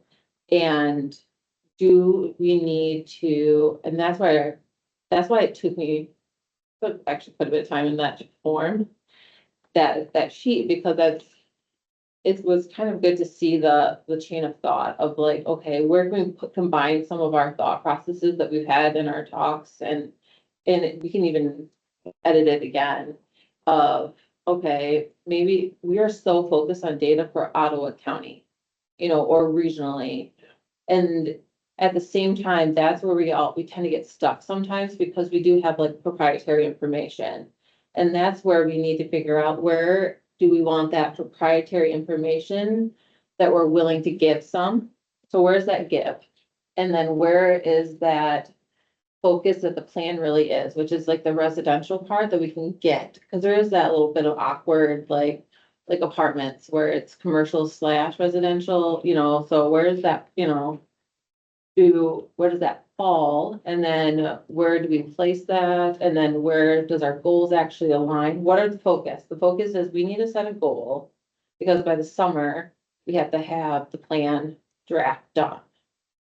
So how far do we get into the weeds, you know, so we can get this going to a certain point? Well, I don't, Yeah, I think it's how you phrase the goal, so Yeah. I'm, you know, Yeah, so I, that's I what think I'm we're gonna have an getting at. agreement with Yeah. what Carrie has said, like our focus, number one priority to be let's figure out the challenge with multifamily recycling. That's a big undertaking. I could see us strategizing on that, because in my head, my Yeah. gears are turning, because we're dealing with housing affordability. Right, so then if you're asking a landlord to pay for recycling, they're gonna put that on residents. The residents aren't going to use that, so then I'm asking the question. The apartments might not have space to collect the recyclables. The site might have a Yes, place so to put the bin, like there's. Yeah, so then we have to have a conversation with local governments, be like, okay, you talk about your site design requirements, what does that look like for recycling? And then from a business model perspective, I'm wondering from the haulers and then those that offer recycling. So I think it was almost 30% of the respondents said they want to pay nothing less than $10.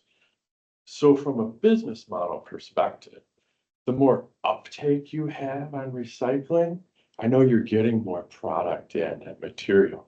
But if you have more uptake on customers, does the business model allow you to reduce costs? Because then there's a messaging thing there. Say, you know what? The more users that we can get on this threshold, we're gonna reduce our costs. And then that just has this trickle effect on getting conversations to roll. But I don't know what that looks like. Yeah, and I'll only speak for the public, but the collection of it is one part of the cost. The processing is another, and that's not gonna change, because however many tons you take, that doesn't change. So it's really, So, yes, the there is some question I think density, we but should figure out first, and I'm sorry, I'm not a fan of, I do it sometimes, and I'm sorry, talking over, but I think this is the key thing that we need to know, is how many residents in Ottawa County live in multifamily homes. I guess, And- can I just go back and Yeah. have Tom finish? yeah, so, yeah, the density, the collection portion, more dense you make. Yep. That can have an impact. Is it Good. gonna significantly change it? I don't know, you'd have to. It'd be interesting to look at the numbers and get on that threshold of that $10 mark. Like, what does that look like? Can you run some analyses and see how can we reduce that cost for a resident? And if there is this mark, say, because that could be our target, be like, we need X number of new residents to sign up for recycling, and then you're gonna hit this price point. It's gonna be $5. Yeah, and the challenge of that too is doing that on a countywide scale. You Yeah. know, in Holland Township, Georgetown Township, you know, there are those realities that could happen. Yes. And, you know, you can't say that same scale applies to. Chester. But does that help us kind of target areas of focus? Yeah. And I think that's why if we take one goal and we focus, we're gonna spend the next year and a half, 2 years and figure out multifamily Let's recycling. move it as best we can. We're At gonna least get. move as best we can, Yeah. because otherwise we're gonna be spreading ourselves so thin with all of these goals. There's so much complexity in multifamily, and it would be really a cool exercise Yeah. for us to dive in, and I think we have the people around the table to figure it And I out. actually think it's But gonna the move. problem is total that the percentage state better. requires us to do X amount of goals. I understand, you have yeah. to put them in there and, you know, building the Yeah. website and all that, but this big. The capital website fund, that's just part of, that's what, I know. some of that is just because we have to do outreach. I understand, Yeah. I'm just saying, if we could be And- committed, But to if you let me figuring finish out the- too. We also, if only 1%, which I know it's not, of our population is in multifamily. And that's why I'm saying, what I was trying to say was, I think I saw if like we- 23%. so if you look, and that's what I was trying to look at, that just tells you, and that's what I was trying to see, it says 76% of the households are single units. and 23 are 2 or more. It doesn't say how many are occupying it. That's what the struggle is how many people are in A lot actual. of people, because Yeah, it's, Well, that's and I what I don't wanna think that- know. Well, I But it think does we matter know because that, the but- question is, so what the main objective or goals is. One of the requirements of the plan is to set a diversion goal. That's one of the requirements of it. And then an organic goal. Those are, so we have all these other goals that are required. So you have to hit these and you have to show that you are moving towards it. Totally. So it doesn't, it doesn't make sense to set these other goals that don't also move towards other goals. Yeah. It makes more sense to have multiple goals that encourage all of them. And I'm not saying, I'm I not don't saying, disagree, Jeff. yeah, and I'm I'm just saying, I'm you have to, against it. you have to have some intentionality on one of the, everything, yes, we're doing it, Yes. but let's just be committed. Well, To figure yeah. out this one on multifamily recycling, and let's set up some real strategic conversations about it. Mhm. It's not dismissing all the other goals, saying this seems to be the big, you understand what I'm I saying? totally, I feel like it's the hardest one to solve, I think. Yeah, and let's put some time into it, and I think we can. Well, and what is the timeline of the plan itself? Is this a 5-year plan, a 10-year plan? The plan itself is continuous, but we have to have it done. What do you have, Faith? So if we said for 5 years or 2 years, we're focusing. I got so many Sorry, questions in my primary head goal. on this, Yeah. right? Let's, Kind of subs, yeah. And then for 2 years, the primary is this, yes, but. we're Let's doing all have of Faith talk real quick since she's got it. I was gonna say from the takeaway that I got from the recycling partnership training, in regards to multifamily was that they have done enough studies that they know what the challenges are and they have done with multiple different communities, different ways of trying to solve those challenges. The common theme has been ordinances and just hammering education over and over again. Those are really the only two Yeah. things that I've like. And that that's- those have to be. And that's how you roll the goals all to be one goal, but multiple goals. So education obviously has to be a goal, but we can have the education goal be directed at how we're going to improve single family. Or I mean, multifamily, right? Like, I'm not saying don't have the Yeah. other goals, but each goal can have an element that helps serve the master Yeah. goal. Well, that's what I'm trying to to get at is that if you read what I did is that there's a multifamily elements throughout these items, like that we gotta think outside the box, that we gotta drive all these things. So not just having like multifamily is just one, but that all these I think goals. we're on have this, to- we're all on the same page. Yeah. We're on the same page. Yeah. Yeah, we are. So if you, like I said, if you really look at that document, you'll see that everything is linked. And that that was my goal, is that no one goal stands alone, essentially, that these goals talk to each other. And then we gotta think about all of them together, but we can't look at them as like, oh, the traditional sense of what, like hauler licensing. That one drives me nuts, because everyone's like, ooh, we're driving someone to do something they don't want to do, or we're limiting. No, it doesn't have to be that sole licensing of whatever they called it before. We are creating something, it can be what we want it to be. It's just a title that someone's given it before. You're creating it, we are. So, Yeah, and I think it's just, Yeah. this is part of the plan development process. We Yeah. define the goals. We still need to have like the action items under Mhm. each goal and then a timeline and a priority for how we're gonna tackle these. Yes. So I think step one is, do we all agree on these goals, and how they're worded is important. yeah, Yes, for sure. Yeah. We'll get into the details eventually, Yeah. but we gotta start with high level and then Yes. work our way toward that. And put a plan together that we're gonna have to live with for a long time. So it needs to have enough detail in it, to fulfill the requirements for a plan and for the needs of the county and the desires of this board. But have enough flexibility in it that we can take deeper dives. I have a comment on that, because I agree, and I think what I'd like to do, what I'm hearing from Paul, is I'd like to have very attainable goals. We know we have a data issue overall with diversion numbers, what's not being counted, and things like that. I'd love to have something that we know is absolutely attainable. And we may have already actually attained it, and we just don't know. So that we can focus on some of these other outcomes and not just trying to drive to what becomes an impossible goal. So if it's just a number, if all we're doing is going after a number, then we're not gonna get anywhere. So if we can have something that's attainable from some of the numbers perspectives, and then focus on the outcomes that we're trying to achieve, I'd much rather have the perspective of like being able to breathe easy. And we are fulfilling requirements. I love that. Yes. Yeah. And honestly, I put them kind of, you call it low versus high. I'd put it low. I want to meet the requirements, but we can help. We can always raise them later.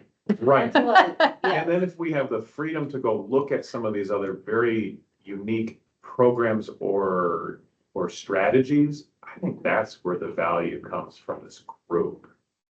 Long term, trying to solve some of those problems. I'd rather work on the Yeah. problems. Well, it's gonna give us more success stories to be able to publish, which it'll create a flywheel around this, right? Because Absolutely. That is you know, exactly what I'm like, saying. it's Yeah. just juicier.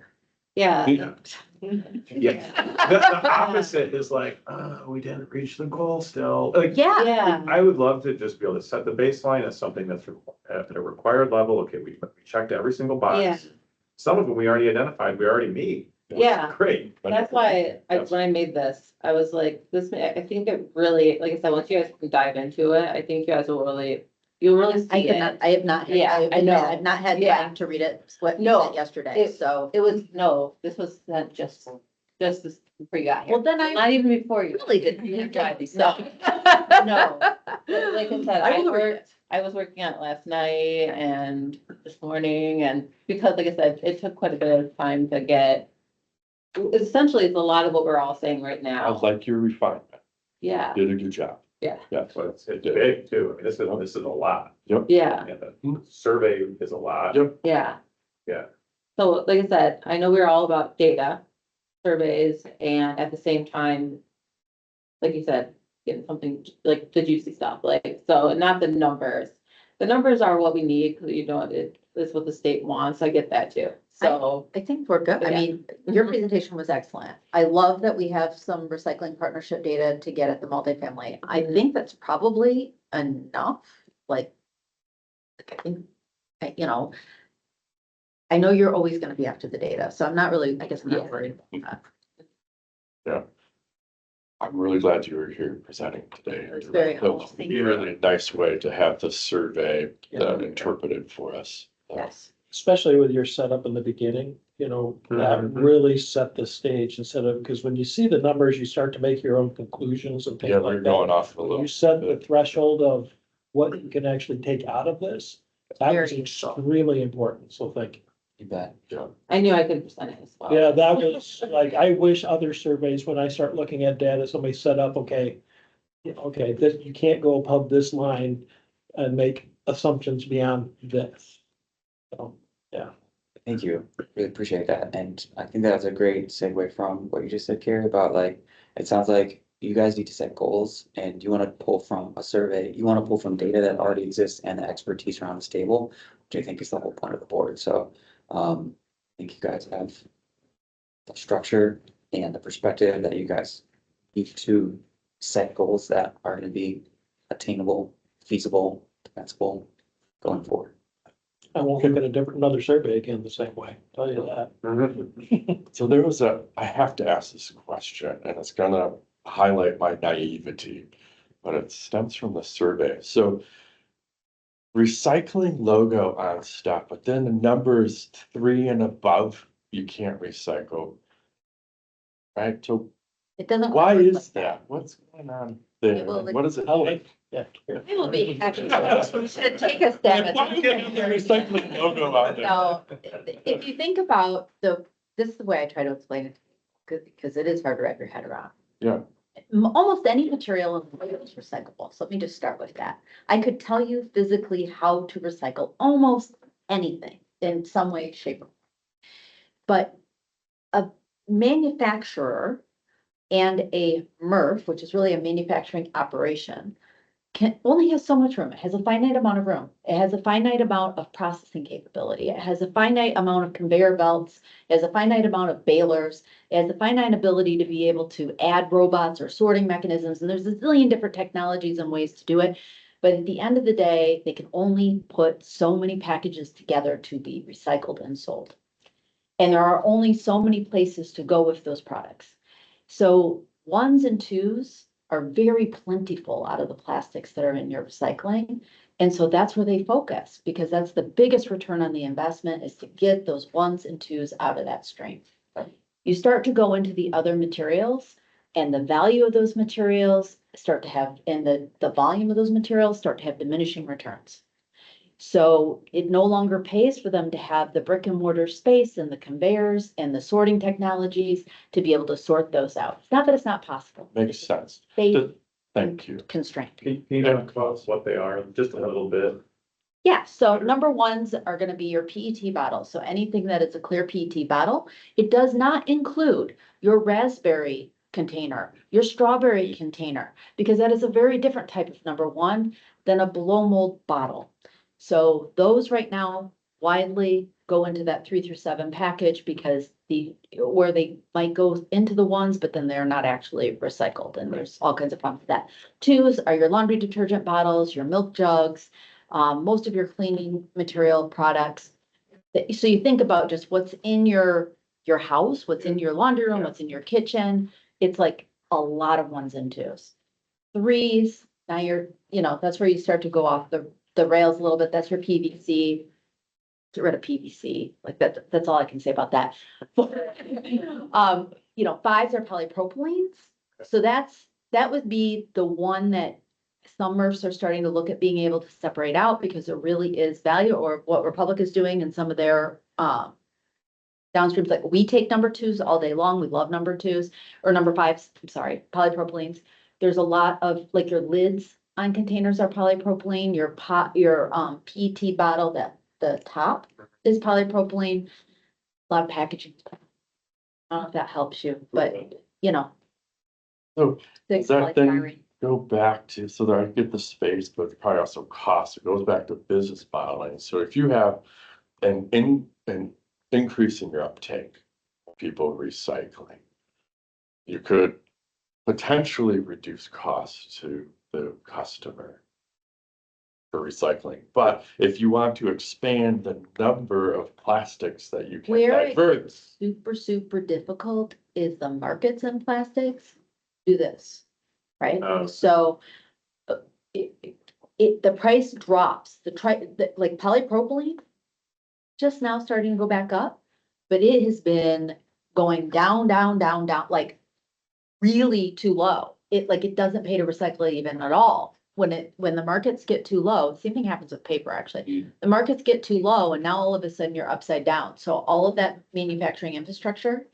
yes, is done. So Yeah. you're asking a it's business, that volatile. it's that volatile. You're asking a business to take on a tremendous amount of risk. Yeah. Based on market conditions. So like, the only real answer is to stop making packaging out of so many materials, make it out of less materials, or, the EPR legislation that's out there is forcing the producers now to pay in 7 states, and that's real. Like, I actually know somebody who had to pay $1 million in fines already this year. Maybe there's a goal, maybe we have a goal on legislative advocacy. Yeah. Make it with materials that can be Right, so the recycled. packaging design. Packaging design. Right, the MSU is one of the biggest. And I'm working with them very closely. Universities in the There's state. just, so, it is Right. complex. Yeah. Like, some things it's easy to change the material types, other things it is not. Yeah. When you start talking about food packaging, it's like a whole different level, right? And if you just got rid of all the types of food packaging, we'd starve. We could no longer feed our population if you just got rid of all the flexible packaging and multi-barrier films and all of those things that are the problem materials. So it's a nuanced and complex, but with AI and where we're headed with data, it will be solved. Like, it's getting more solvable all the time. Thank you. Goodbye. That's where I get. No, That's great. I need that's that. why Keep going. that's exactly the reason why every 2 years I set up a recycling tour with my group and get carried so that they can get a better understanding of what we're trying to educate. Yeah. Because if you don't know the base problems, you can't make plans, you can't do And anything. and you hear one answer and it only, you know, volume and density and all of these things change the financials. And that's why we made our recycling drop-off center. We're making sure there's a classroom for that reason.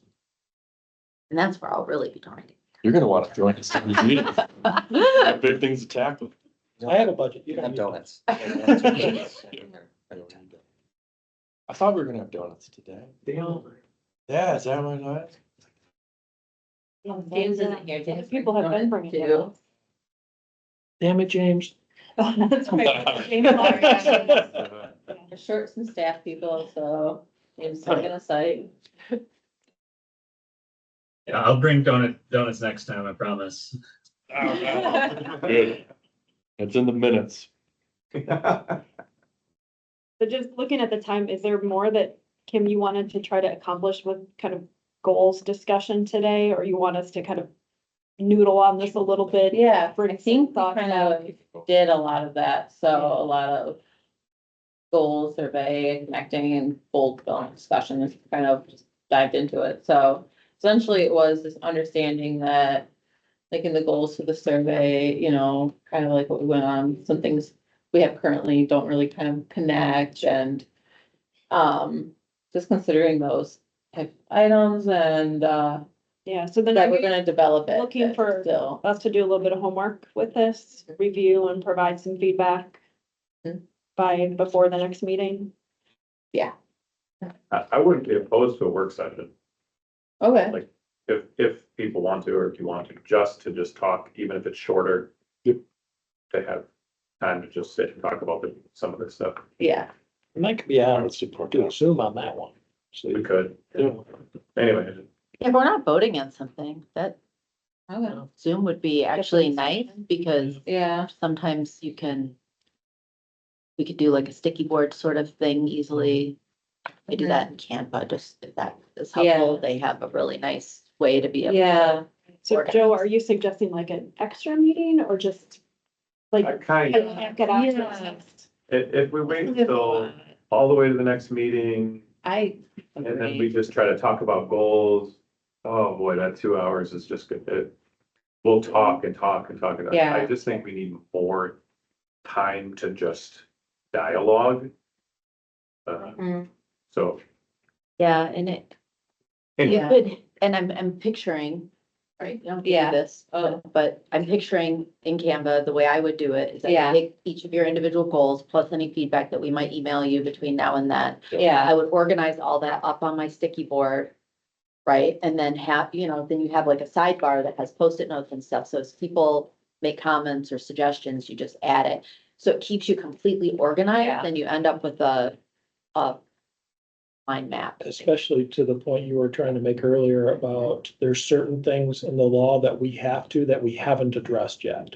Yeah. As far as our Brought into goals. that, So yeah. we want to make sure that we have that extra discussion, so we, yeah, my point is kind of that, is that Yeah. there's so much here. yeah, And then Yeah. there's some that's not here, Mhm. so, right, that may be pertinent at part two. all right, I just don't want to compress it into one meeting and then. Yeah, let's be intentional, I'm just looking at goals. Especially if you have a draft by June. I know. That's, That sounds like a Yeah. long ways away, but not really. It's not here. Should we try to find a time to do that meeting while we're all sitting That here? is always a great, I I mean, Wednesday, think you read my mind. good. So, I mean, I'd do it personally. I know somebody who's not available for a while. Looking at your calendar. Oh, my I gosh. thought mine was No, bad. no, that's like several people's calendars. Oh, okay. Oh. But I can't have one. This is how our organization operates. I mean, Wednesdays are pretty good. Want to. Oh, For me, it really just depends. schedules. So with the meeting though, I mean, there'll be like an objective of here's what we want to accomplish, not just I would write an talking. and agenda not- ahead At of the end of the day, time. we haven't really done anything. I'm thinking like, just start by picking a couple things. Yeah. And not trying to intake Yeah, everything. yeah, at like once. pick a section and let's only talk about. And is this something that Molly could help facilitate? I would either see if Molly, I might try to find someone on the, inside the county, but outside, just because it would be helpful too if Molly's like one of us in a sense too. If she's part of it, and the fact that she's, in the thing, I like having sometimes someone outside of it so that facilitate it so that they're not distracted by the fact that they have an opinion or yeah, so they're focused on solely guiding us and not having, We need that. yeah, yeah. So, and I have, we have someone at Public Health, and then there's also someone within the county that have some, and then I believe that, yeah, there's some other resources too. So, I can look at it and see what I can find out. If not, then we also have Molly, so. I don't know if maybe Yeah. we could focus on some of the requirements or something. Yeah, Because some of the other discussion I know we want to have, like like Paul, what you brought up earlier, multifamily, it's like, there's some very large discussions that I think really could take a very long time. So if we get bogged down in that, we're not gonna get to some of the check boxes that we have to check. Right. mhm. Yeah, do those first. So that'd be the section one then, right? The 6 that are on there. So what I had kind of done in there is took the requirements, kind of looked at the goals that we've kind of touched on a little bit. Like, for example, there was the high diversion rate one. Well, we need a diversion rate. It doesn't have to be high. Right. So like technically, like, looked at that, like, so that's kind of in there. Like, this is how we kind of looked at all the goals, and then, so then you brought it down, like, here's what we really need to do. We need to set a goal. That's one thing. We need to set a diversion rate. We need to do this. So that's how it like kind of That's organized what I- it. Yeah, So I made sure to incorporate the law into like, yeah, section 1. Yeah. oh, I see how you get So it. these Yeah. essentially That took a while. Yeah. all the requirements, sort of. Yes, in section 1, all the requirements. Got So like when we went through all the voting, it has all of it in there. Yeah. Said, that's why it took me a long time to do this Yeah. worksheet. Is so at first so with the first round, when I sent that, I'm like, well, it doesn't give us everything. I got rid of the numbers because we were very confused about numbers. So I got rid of all the numbers and just left it by the titles. So I put on the first one, everything that we voted on, so you could see everything that you guys had voted on. And then the second one kind of shows you the conversion of like what you guys kind of settled on with my suggestions of where we can kind of direct it to, and then the conclusion kind of like, this is some thoughts, I guess. I think that's how, without having it directly in front of me, 'cause I started looking at my schedule. If I recall, and then final thought. Or what we saying that we would just use this extra meeting just to review section 1 and make sure we're all aligned. Okay, when do we want to do that? So that's what we have to do. Yeah. Yeah, I mean, one of them might turn into an hour conversation and then we might not get to the second, Yeah, let's just have the goal be to get through section 1 and Yep. do the best we can. Yeah. I mean, if those are the requirements, we have, I mean, Yeah, and like I said, a facilitator helps, and I said, that's why it's nice to have someone to outsource, because like I said, me facilitating, when you start getting into it a little bit, and like I said, I like you said, when you get into it, it's hard. So if you like Wednesdays, look at the next one. That's birthday for anyone. I have some of my staff doing stuff, but that's the 22nd. So we have that day. I'm You guys wanna do definitely that not free quick? on the 22nd. Okay, that's what I thought, because like my staff would be free. 29th is the only day. The 29th would be the next one, and I am open. 29th works for me. Works for me. As long as in the morning. Yeah. Keep it at the same time. So far, general consensus. 29th, I'm up. Yeah, I can't do that, but that's fine. You can. I'll be here training staff on other things. But otherwise, What's your priorities? Permit compliant. Oh, Permit- okay. but Okay. otherwise it would be May 6th for the next one. Thank you. I All can't right, do so it that sounds either. like more like the 29th. Wednesdays are really bad for me. So, and we want to stick with the 29th. It's bad. All right. So I'm gonna put it in my calendar. And how long do we want this? Say same time frame, at least, If we get time back, that's great. yeah. Yeah.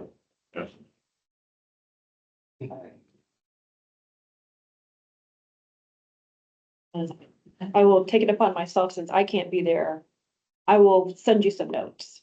But I also trust that this group will have great discussion. Do we decide in person? Or Zoom? I like it first, but That's fine. I had a discussion in person. I think you hit it. In person? Okay.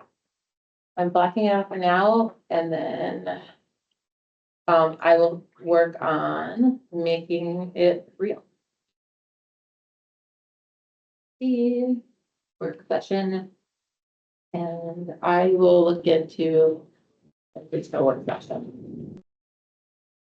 I'm not expert in work session. All right. On my calendar, I will work on getting it to everyone else's calendar today.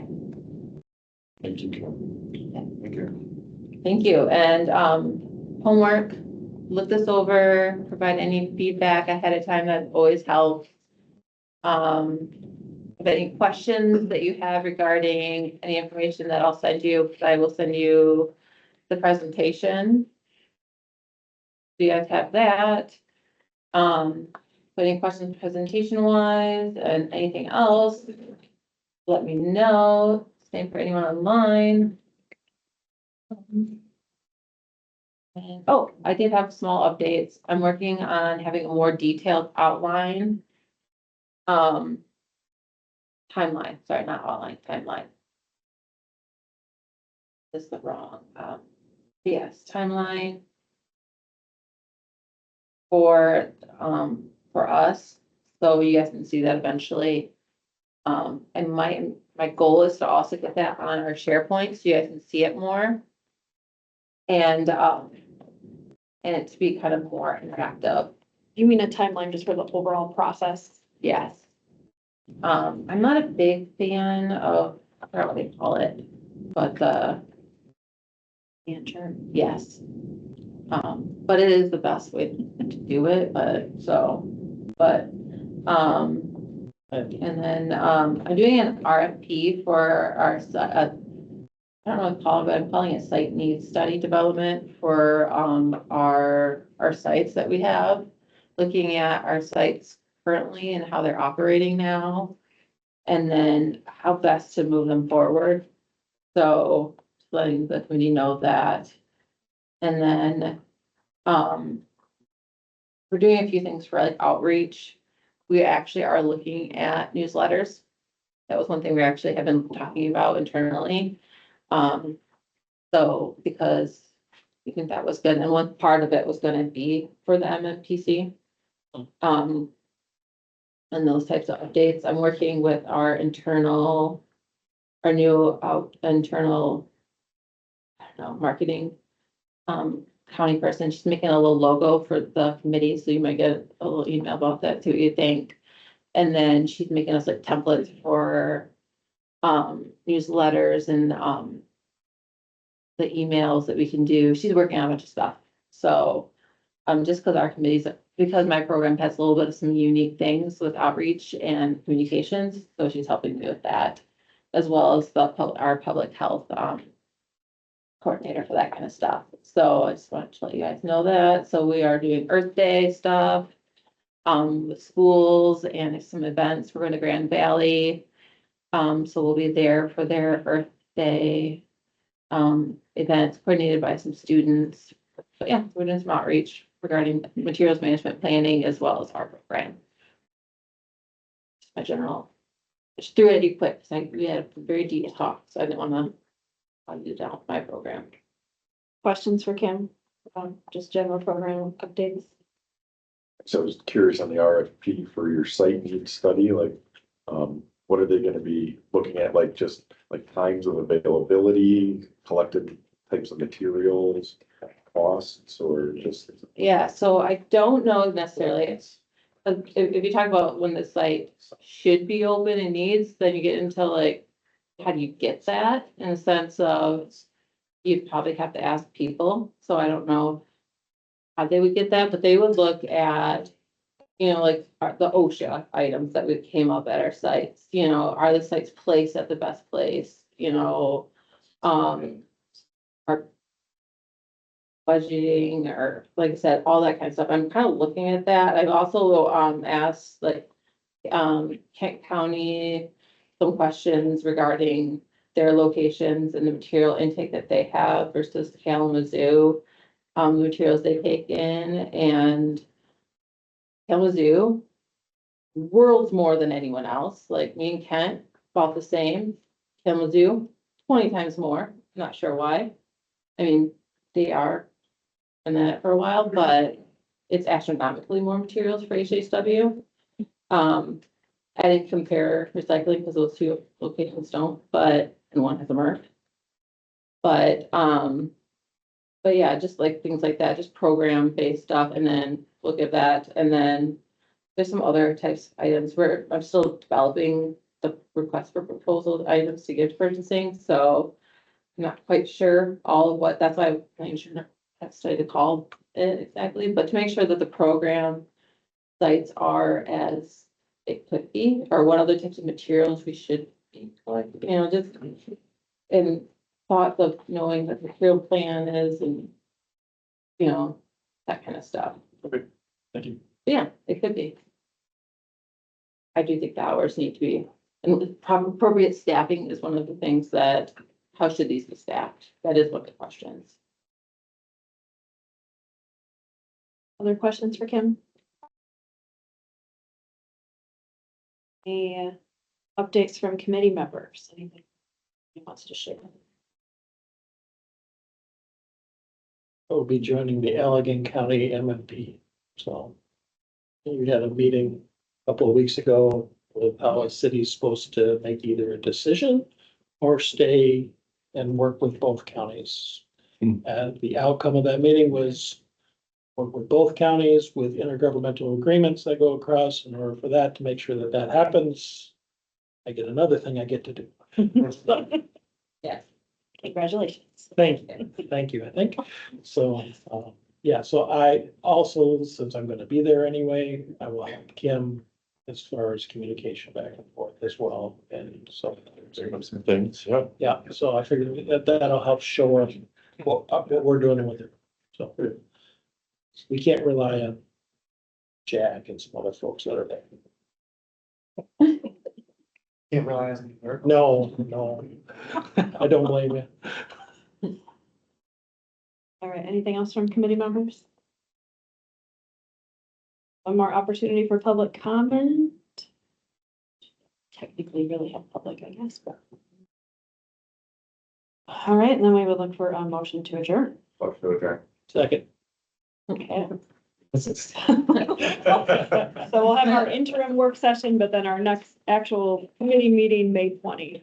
Oh, thank you. You know me, I All right. get around to There. getting there. I'm so excited. It's actually really good.